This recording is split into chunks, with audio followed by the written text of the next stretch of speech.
हो, नमस्ते प्रणाम और सबके पैर छू के प्रणाम करत तनी। और काल यानी 30 तारीख के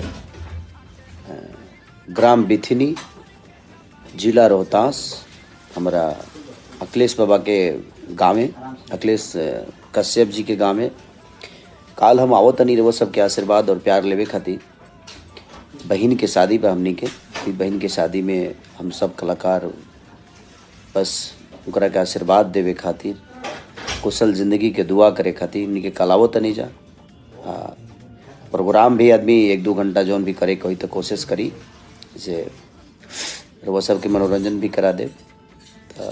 ग्राम बिथिनी, जिला रोहतास, 30 जनवरी 2024 यानी काल।